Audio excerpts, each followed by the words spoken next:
Hi friend, स्वागत है आपका हमारे यूट्यूब चैनल में। मित्रों, आज की वीडियो में हम बताएंगे कि जो आधार 28 रेगुलेशन में कैंसिल होता है, 28 रेगुलेशन में डीएक्टिवेट होता है, उसका मेन रीज़न क्या होता है।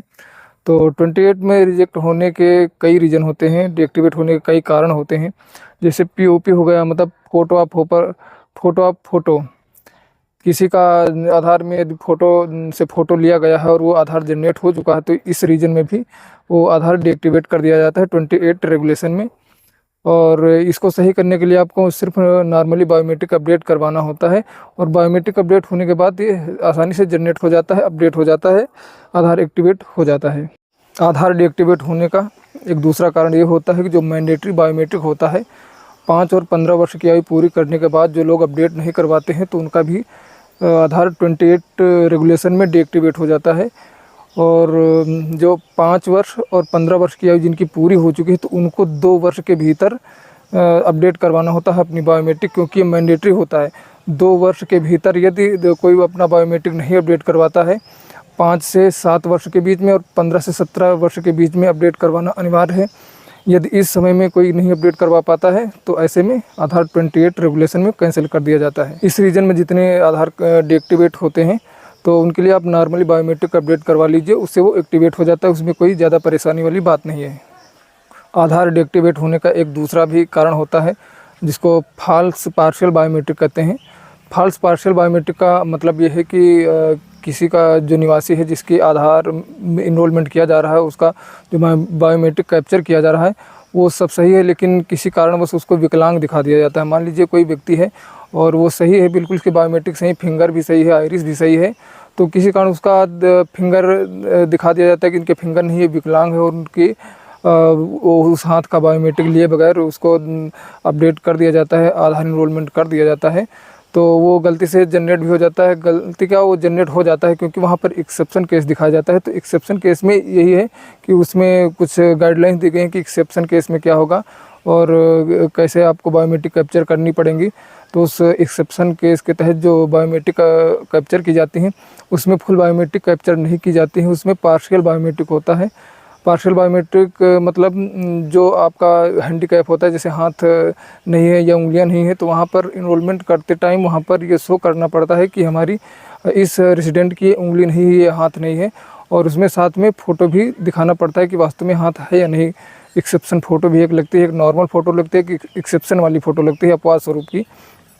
तो ऐसे में जब आधार अपडेट हो जाता है, जनरेट हो जाता है, और यूआईडी को बाद में ये पता चलता है कि ये जो निवासी इसके तो बायोमेट्रिक था, लेकिन गलती से या किसी रीजन से इसका जो बायोमेट्रिक फुल बायोमेट्रिक नहीं ली गई हैं, और उसका पार्शियल बायोमेट्रिक हुआ है। उसके बायोमेट्रिक थे, लेकिन उसके बायोमेट्रिक होने के बावजूद भी उसको विकलांग दिखाया गया है। तो ऐसे केस में वो उस आधार नंबर को डीएक्टिवेट अंडर रेगुलेशन 28 में कर देते हैं, और तब तक अंडर रेगुलेशन 28 में वो डीएक्टिवेट रहता है जब तक कि वो निवासी अपना फुल बायोमेट्रिक अपडेट नहीं करवा लेता। फुल बायोमेट्रिक अपडेट करवाने के बाद वो आधार फिर से एक्टिवेट हो जाता है।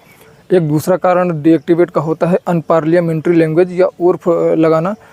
जैसे कोई अपमानजनक भाषा किसी आधार होल्डर के आधार में लग गई है, जो अनपार्लियामेंट्री है या अपमानजनक है, जो गाली स्वरूप कुछ भाषाएं होती हैं जो बोलते हैं, तो इस तरह कुछ भाषा उसमें नाम में आ गई है या एड्रेस में ऐसा कुछ उसमें चिन्हित किया जाता है, तो भी आधार को 28 रेगुलेशन में डीएक्टिवेट कर दिया जाता है, और उसको अपडेट करने की आवश्यकता होती है। उसको बगैर अपडेट उस आधार को एक्टिवेट नहीं किया जाता, क्योंकि वो रीजन में होता डिस्प्यूट POI मतलब उस आधार में आपको proof of identity, proof of address को अपडेट करना होगा। उसके बाद में आपके आधार को 28 जो रेगुलेशन है उसमें जो डीएक्टिवेट हुआ था, उससे आपको एक्टिवेट किया जाता है।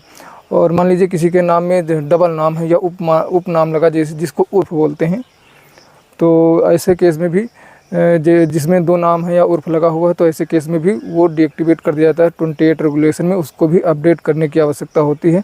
आपको सिर्फ एक ही नाम रखना, क्योंकि आधार के नियम के अनुसार उर्फ नहीं लगता है नाम में, सिर्फ एक ही नाम चलता है। आप जो नाम चाहें वो नाम रख सकते हैं, लेकिन उर्फ नहीं लगेगा।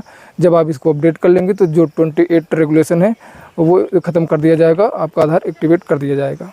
आधार डीएक्टिवेट होने का एक और रीज़न होता है कि विदाउट डॉक्यूमेंट इनरोलमेंट हो जाता है, जिसमें वैलिड डॉक्यूमेंट अपलोड नहीं होते हैं यूआईडीएआई की वेबसाइट पर इनरोलमेंट में।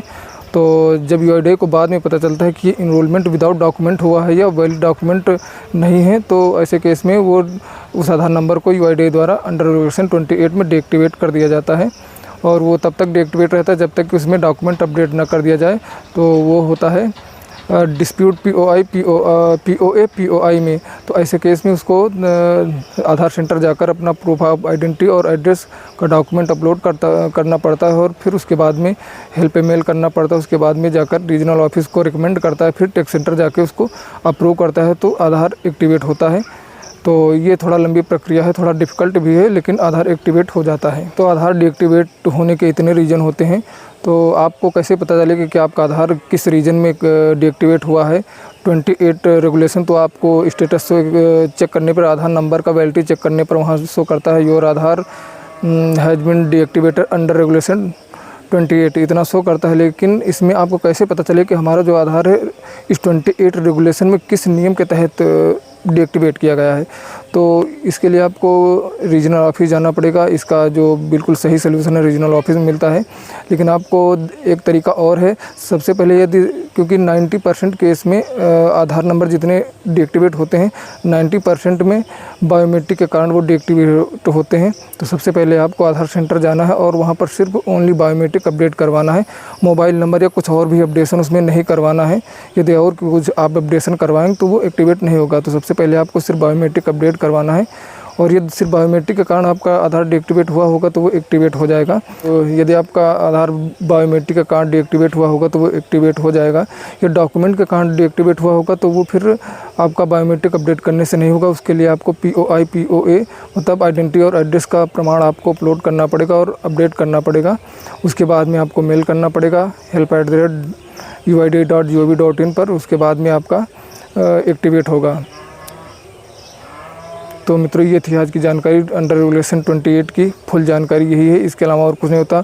जो लोग बताते हैं कि आप हमको बायोमेट्रिक कर दीजिए और उसको हम 1 घंटे में कर देंगे, ऐसा कुछ नहीं होता है। आप नॉर्मल सिंपल यही तरीका है, इसको अपडेट कीजिए इस तरीके से।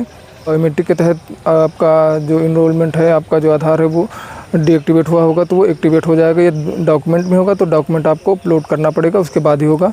और अच्छी जानकारी के लिए आप 1947 पर कॉल कर सकते हैं, या help@uid.gov.in पर आप अपना क्वेरी रेज कर सकते हैं। वहाँ से सारे नंबर मिलेगा और टैक्स सेंटर उसको रिजॉल्व करेगा और वो सही रीज़न बताएगा कि किस लिए आपका डीएक्टिवेट हुआ है। तो मित्रों, जानकारी अच्छी लगी तो इसको लाइक कीजिए, और चैनल पर नए तो इसको सब्सक्राइब अवश्य कर लीजिए। मिलते हैं किसी नेक्स्ट वीडियो में, तब तक के लिए धन्यवाद। जय हिंद, जय भारत।